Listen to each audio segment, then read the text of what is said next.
My wife called me sobbing and said both of her parents had fallen seriously ill at the same time. She packed a bag, took our daughter, and left within the hour. Her voice sounded so broken that I never questioned a single word. The next morning, I drove to a flower shop, bought groceries and medicine, and headed over to help.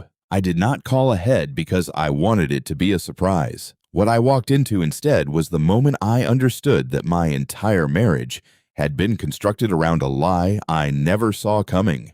My name is Thomas, and for 11 years I believed I had built something worth protecting. My wife Caroline was warm and dependable, or at least she performed those qualities with enough consistency that I never thought to look beneath them. Our daughter Maya was 8 years old, and the clearest evidence that our life together had produced something genuinely good. I worked long hours in construction management, often returning home after dark because I wanted them to have security without having to think about it. I believed that was enough. I believed trust was the foundation we had built everything else on top of. The call came on a Friday evening while I was finishing a report. Caroline's voice broke immediately. She said her mother had called in tears because both her parents had become unwell at the same time, and she needed to go to them right away. She was already packing when I picked up. She kissed me at the door, told me she would message when they arrived, and left with Maya before I had finished asking which hospital they were going to.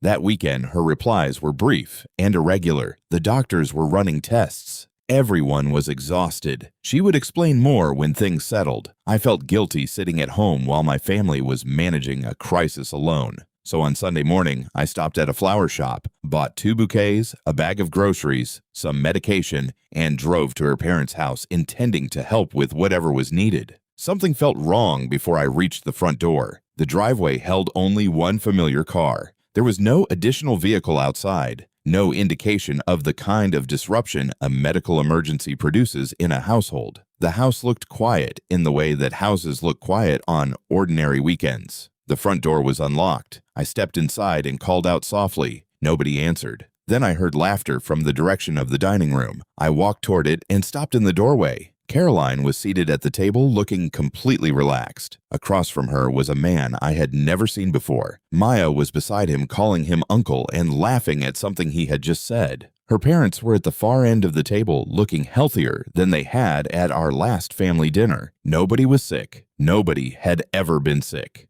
The flowers were still in my hands when everyone turned toward me at the same time. Caroline stood up immediately. Her expression was not guilt. It was calculation. She was already deciding what version of this she could offer me before I had a chance to form a question. I asked one thing. Who is he? Her father answered before she could. He said the man's name was Robert. He was the person Caroline had been engaged to before we met. He had recently returned after several years working overseas, and Caroline had wanted to reconnect with someone who had once been an important part of her life. Reconnect. She had fabricated a family medical emergency, taken our daughter with her, and spent an entire weekend with another man while I sent worried messages from an empty house. She did not just lie to me that weekend. She used our daughter to make the lie feel safer, and that was the part I could not find a way past. I set the flowers down on the nearest surface and walked out. That night, she called 43 times. I counted because I had nothing else to do while I sat in my car in a parking lot trying to understand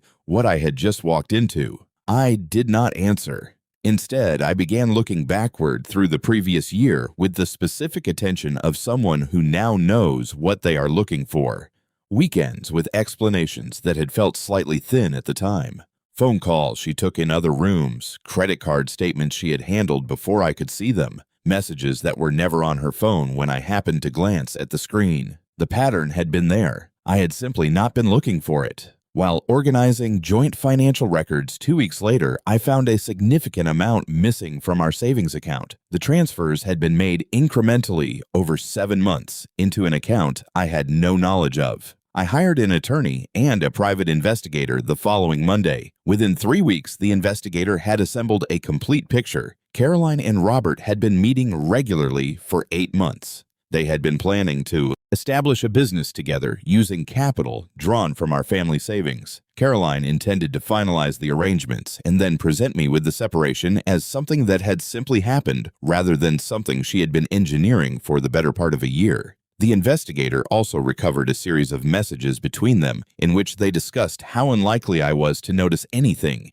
because I was, in their words, too focused on work to pay attention to what was happening at home. Reading that was the moment I stopped feeling hurt and started feeling clear. They had mistaken my trust for blindness. Those are not the same thing.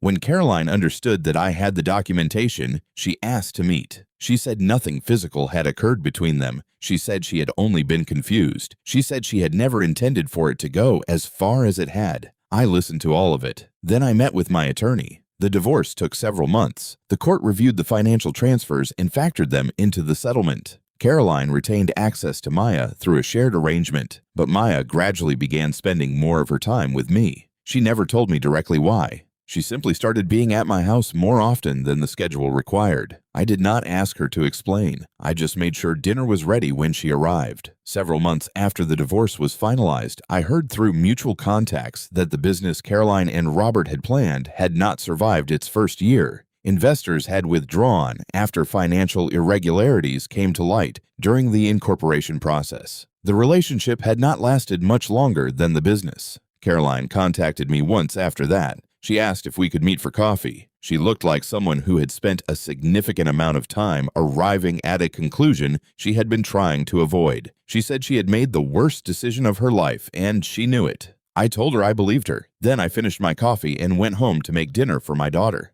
Maya asked me once why I never said anything negative about her mother. I told her something my own father had told me when I was younger than she was then. The people who choose deception over honesty do not escape the consequences of that choice. They simply delay them, and the waiting is its own form of punishment. I never needed to do anything to Caroline. The truth handled everything that needed handling. The morning I drove to her parents' house carrying flowers to help my family, I believed I was doing something kind. I was actually walking toward the moment that freed me from a version of my life that had never been what I thought it was. Sometimes the most important doors open from the inside of a betrayal. If this story stayed with you, hit the like button and follow the Kinbreak Diaries. New stories arrive every week, and the next one will stay with you long after it ends.